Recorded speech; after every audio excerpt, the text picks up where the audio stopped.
કેમ છો બધાય? તો આપણે ચા પાણી પી લીધા છે અને મમ્મી આ ચા બનાવ્યો તો એકદમ કડક. અને આપણા ચક્કુબેન ઉઠી ગયા છે 10 વાગે. એ ચક્કુ, હાય, એક બાર इसकी आंखें तो देखो. ચક્કુના મમ્મી ફાઇનલી રીલ્સ જોઈ રહ્યા છે, કારણ કે એમને મેં 2 મિનિટનો વિશ્રામ આપ્યો તો ચા પીવા માટે. આપણે ઓલા ઘેરે પ્લાસ્ટરનું કામ હાલે છે અને આપણી કન્ડિશન તમે જોઈ શકો છો, ભંગારના વેપારી જેવી છે. એ આપણા કરતાં સારો હોય પણ આપણે એથી 2 ડગલા નીચે છીએ. તો તમને બતાવું અમારું કામ કેવું હાલે. અને હમણાં તો ભાઈ ગરમી પડે રહી, વાત પૂછોમાં. ચક્કુબેન માટે આવી ગયો છે એકદમ મસ્ત મસાલાવાળો ટોસ્ટ. અને આને ખાવાની ઉતાવળ છે ને એને મમ્મી છે ને મોબાઈલ મૂકતા નથી, તો એ મનમાં કહેતી છે કે હવે તું ખવડાવ તો સારી વાત છે.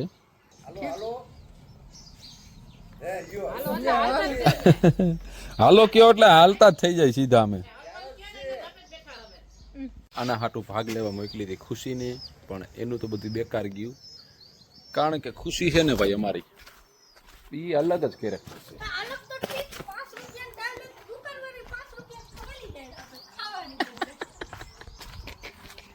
ખુશી છે ને એને તમે દૂધ લેવા મોકલો ને તો 5નો ભાગ લઈ લે, 5 રૂપિયા ઘરે લઈને આવે, દૂધ લઈને ન આવે. એટલે શું પ્રશ્ન છે હું જોઈ આવું. અહીંથી દુકાને રસ્તો જાય છે. વિજયભાઈને મકાનનું કામ હાલે, જો ઉપર બેઠા તો બેઠા બધાય.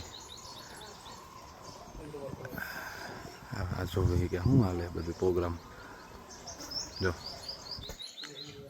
અને ઓલા દુકાન ગયા છે મારી મમ્મીની અહીંયા ઉપર. હું કે હવે આ લોકો અહીંથી ભાગ લઈને નીકળ્યા જો. અને ઓલી ઘેરે વાટ જોતી હતી, ખીજ તો સડી ગઈ છે નહીં. હે તો થાય ક્યાં એરિયામાં રાઈતે આવો ને એટલે હંધાને મોર સ્વાગત તમારો આ બાડો કરે. બાડો છે ને અમારું માથું છે આ બાજુનું. થોડો સામાન અહીં ટ્રાન્સફર કરેલો છે અને ભાલાની દુકાને. તો તમે તમારું કામ નાસ્તાનું ચાલુ કરી દો. આ બહુ હાથ લાંબા કરે, આને બધું ખાવા જોઈ જાવ. નાસ્તો દેખીને રાજી થઈ ગઈ. તો આ બાજુ તો હવે ખાય નાસ્તો હાથમાં આવી ગયો. તો મિત્રો મારે જે પ્લાસ્ટર તોડવાનું કામ હતું, પતરા ઢાંકવાનું કામ હતું, એ પૂરું થઈ ગયું છે. અને આ જનાવર વૈસારો હતું, પણ કામ એવું હતું બહુ અઘરું હતું. છતાંય આપણે 2 દિવાલ કમ્પ્લીટ પૂરી થઈ ગઈ ને 3જી દિવાલ બાકી છે. અને આ થોડોક માલ અત્યારે બનાવવો પડે એમ છે. આપણી સ્ટીક પડી છે, અંદરનો વ્યૂ, અને આ બાકી છે સાઈડ. અહીંથી એટલું કમ્પ્લીટ કર્યું છે મેં. તો અંદર થોડીક રેતી નાખવી હોત આપણે લઈ લઈએ. રેતી સારેલી પડી છે અને પ્રતીક્ષા આવે એટલે આગળ રેતી નાખી દઈએ. શું કરશો તું એ નવા ખતરા? એનાથી છે ને કેવો દાણો નીકળે તને ખબર? આમ જો આ પ્લાસ્ટરમાં અલગ પડી જાય. જો બેન કે મારો વિડીયો ઉતારો. શું કરશો તું? તો તું તારું કામ કરીને અમને અમારું કામ કરવા દે. હો હા તો રંગ હાલો આપણે રેતી નાખ દઈએ. હવે છે ને તું અંદર વહી જા, હું તને અહીંથી તગારા ભરીને દેતો જાઉં, અહીંયાથી હારી નાખી દે એટલે આપણે છે ને હેલવું પડે. બરોબર?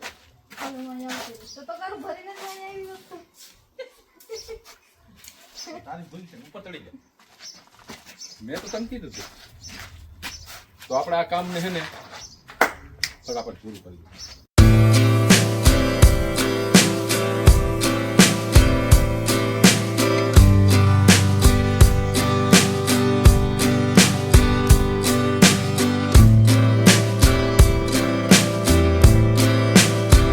આ પાછી રૂમમાં આવી ગઈ. એ તું કા ઘેરે ન ગઈ?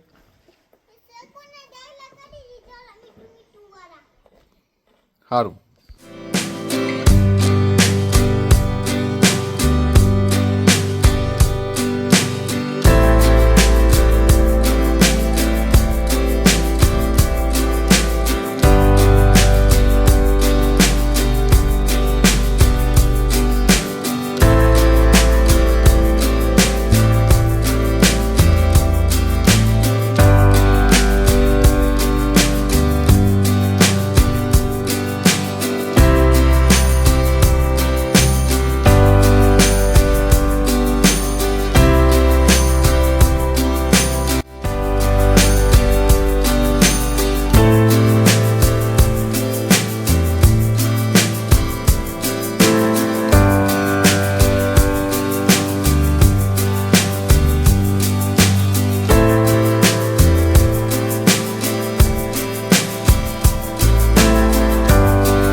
પછી 2 કલાક નીંદર કરી. 1 વાગ્યાનો સુઈ ગયો તો 3 વાગે ઉઠ્યો. ઉઠતા સીધું પાણી આવ્યું તો ચા તો પી લીધો છે. મમ્મીને તારા મજા આવી ગઈ. પાણી બધું ભરાઈ ગયું છે અને એ પાણી સાઈડ ને અમારે ભગત છે ને નાહવાની તૈયારી કરે. જો પાણી ફૂલ આવે છે અને ખુશી શેઠ વાં બેઠી છે ઘરે, ઓલા ઘરે. જો તગારામાં બેઠી નાહી છે તો ડબલામાં પાણી પીવે. એટલે વિચાર તો મારો છે નાવાનો, કારણ કે ગરમી જેવી આમ જો આનું કંઈ થાય એમ નથી આપણાથી. જો ફૂલ ગરમીના મૂડમાં છે તો નાહી લઈ થોડું આપણે. પછી અમારે પાડોશી આ બાજુ છે ને, જો મારી સોલંકી સાહેબ આ બધું ઊભા નહીં પાણી સાથે. કેમ છે કાંઈ ઘટે માણસ એવું છે. એટલે અહીંયા જો આખા ઘરમાં પાણી છાંટી દીધું, ઠંડો પવન આવે તો હું હવે મીઠું પાણી પી લઉં, પછી આપણે વાત તોડવાનું અધૂરું થઈ ત્યાં જાય.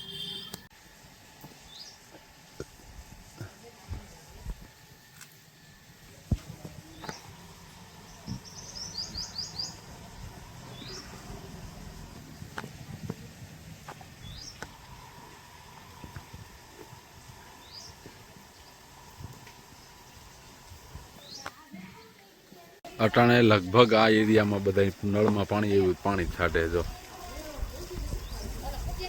તો અહીંયા ભાઈ આવ્યો છે અને પાણી પાઈ દો. હાલે પૌ એકને તો ભગતે પાયું હતું, એકને હું પાઈ દઉં સીધે.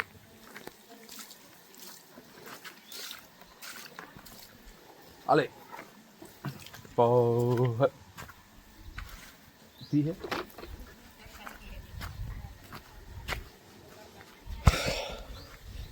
હે વિગતનું શરમા તો લાગે, કારણ સમજાતું નથી હું કેવા માંગુ. અરે જો તો ગરમીનું પાણી પાવું બહુ સારી વાત છે.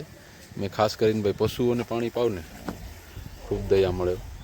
ભગતે તો નાહી લીધો છે, હવે આપણે વારો લઈ લઈએ ગરમીનું. એ કે કામ તો પછી થઈ જાય, એનું મોજા આવે સમજો. એને અટાણે ઉનાળામાં બીજું કાંઈ ના જોઈ.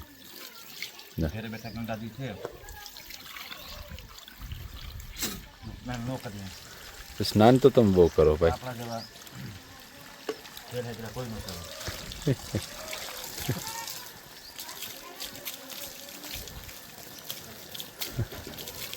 ઘેરે બેઠા ગંગાજી છે એમ કે અમારા બાબા. પાણી આવે તો ગંગાજી હેરાન થતા હોય. ગંગાજી જવાય છે, પાણી તો ઘરે ગંગાજી નહીં છે, ગંગાજી જવાય જ નહીં. તો આપણે નાહી નાખી ઘેરે બેઠા ગંગાજી હોય. તો જો ફાઇનલી મેં નાહી લીધું છે અને આજ 4 જણા નાહ્યા. ખુશી, મારી મમ્મી, હું, ફોરમ અને ભગત. ના 5 હો ભાઈ, 5 જણા નાહ્યા. પાણી આવ્યું એટલે ગામડામાં પાણી આવે ને એટલે સ્ટોક કરવો પડે, કારણ કે એક આધારે પાણી આવે. તો આપણે આ 4 લાખ રૂપિયાની ગાડી લઈને જવું છે મોભિયા લેવા માટે. એક બટન ખુલી ગયું છે પણ કાંઈ ઉપાધિ કર્યા જેવું છે નહીં, અને મોભિયા ઢાંકવા છે એટલે એના હાટું જવું જોઈએ. અને અમારી બેનને છે ને ગાડીમાં બેસવાનો બહુ શોખ, તો એ ગાડીમાં આવવા હાટું રીહાણી. પણ હાલો ભગત ઉઠી જાઓ, તૈયાર થઈ જાઓ. કાંઈ કહો એટલે અને તમારો માલ સામાન હોય લઈ લેજો ભાઈ. બાંધ નાખી આની પેલા ચૂલો બાંધ નાખો. ભાંગ તોડમાં મારું પેલા નંબરનું કામ છે. ચાલો બેસી જાઓ, પેલા બાસ્કુ લઈ લેજો, પાણી પી. તો મિત્રો મોભિયા ઉપાડીએ એવો ફાઇનલી તમને બતાવું કેવા હોય. ઘણા લોકોએ નહીં જોયા હોય. તો આ છે મોભિયા. આ એક જાતના ઢાળમાં બનાવેલા આવે અને આપણે ફિટ કરવાના છે આ જગ્યાએ. અહીંથી હુંહરમાં આપણે છે ને મૂકી દઈએ ને એટલે પછી પાણી બે બાજુ દળી જાય અને ભેજ ના આવે, એના માટે હોય. તો હવે આ સ્ટાર્ટિંગ કરવાનું છે. ફાઇનલી આવી ગયો પતરા ઉપર લોટ માટે, અને ભગત જો ડોલ લઈને ચડે છે. ગામનો વ્યૂ. હું ખાડામાં હોઉં ગામ ઢોરા ઉપર છે અને અહીંથી આ વાડી વિસ્તારનો વ્યૂ. લાવો ઢોલ. હવે તમે કપસા એક તગારામાં ભરી દો મને તો ઘઉંવાળા હરગાવાનું ચાલુ છે. આમ જો દેખાય ધુમાડા નીકળે એટલે કામ હજી બહાટી બાકી જ છે જાજી. તો આપણે અહીંયા છે ને પાણી છાંટી દઈ પછી કંઈક આગળ વધીએ. માલનું તગારું આવી ગયું છે. તો મિત્રો કંઈક આ રીતે લોડ કર્યો આપણે. તમે જો આજે ખાંચો આખો ભરવાનો હતો ને એમાં આપણે આખે આખો લોડ કરી નાખ્યો છે અને અહીંથી આ ખાંચ ભરવાની છે દેખાય, જેનાથી કરીને પાણી અંદર આવે નહીં. તો હવે પછી આ મોપિયા ઢાંકશું આપણે. આ હજી ખાલી નથી બરોબર.